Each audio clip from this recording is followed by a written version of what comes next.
I'm so excited that you still remember everything that we did the last time. So today we're going to go deeper into the world of travel. Today we're going to go deeper into the world of travel. We're going to learn about these idiomatic expressions that I introduced to you. Today we're going to look at these idiomatic expressions. What did I say an idiomatic expression was? Okay. Yes, it helps you. There are fixed expressions that can help you to speak like a native speaker. Do you want to speak like a native speaker? Beautiful.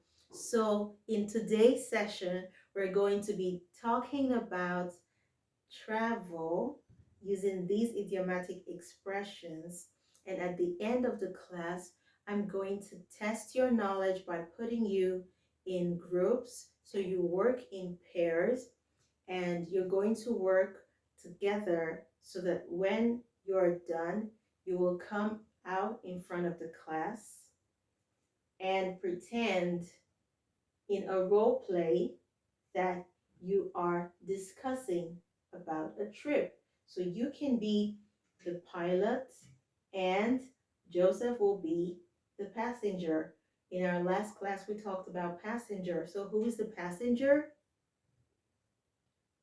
Nice, nice. Thank you. This is so good. I'm so happy. So we're going to specifically talk about 5 expressions today.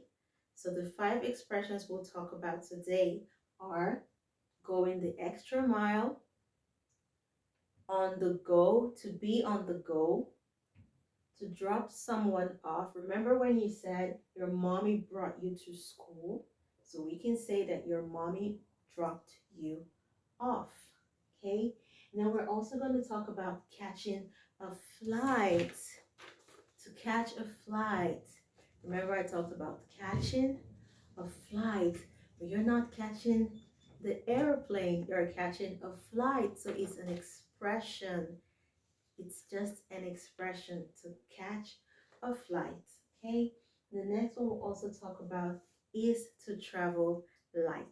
To travel light. What do you think to travel light means? Okay, so remember when we were talking about words and the opposites, we said light can also be the opposite of heavy. The opposite of heavy is light. So you can have light when the place is bright and darkness when it is not bright.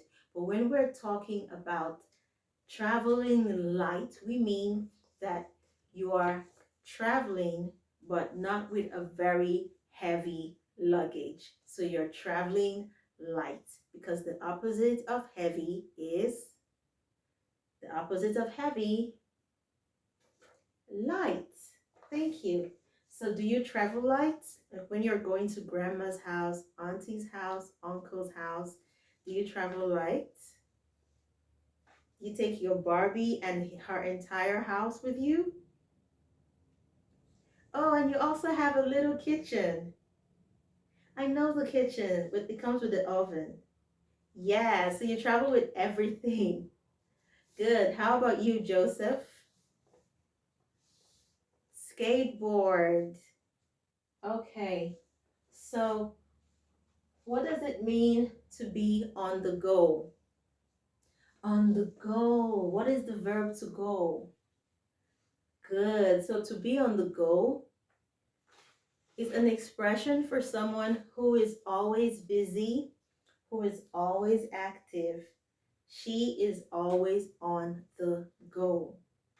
She's always doing something, okay? So she's always on the go. She's always in motion. The tram is always on the go.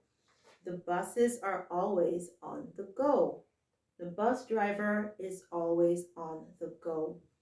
Don't worry, I'm going to send you pictures so you can look at them much later. But now I need you to pay attention to the slides, okay? So the next one is to catch a flight. To catch a flight You're not catching the airplane. To catch a flight is, okay, to be traveling in an, yes, that is to catch a flight. So when you're leaving the class and you have to go to the airport, you are going to catch a flight if you plan on traveling in an airplane. Good. So I'm trying to catch a flight. I am catching a flight this evening. So you are catching the flight. It's an expression, like I told you about going the extra mile to drop someone off. When mommy dropped you off, did she drop you? Did she just take you and drop you? No, that is why it's an idiomatic expression. That's why you just have to learn it the way it is if you want to use it and sound like a native speaker. Thank you. So now you can focus on the pictures that I've put in front of you and see how the expressions have been used. Take a good look at the picture, see how the expressions have been used. And then Mark and Martha, I need you to sit together. Joseph and Mary, I need you both to sit together. John and Ibrahim, I need you to sit together and work and talk as if you're planning a trip. I want you to use the expressions on the picture in front of you. I want you to use the expressions and then pretend that you're discussing a trip, okay?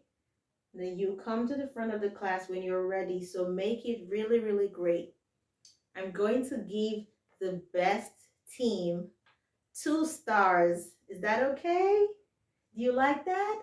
Okay, 2 stars to the best team.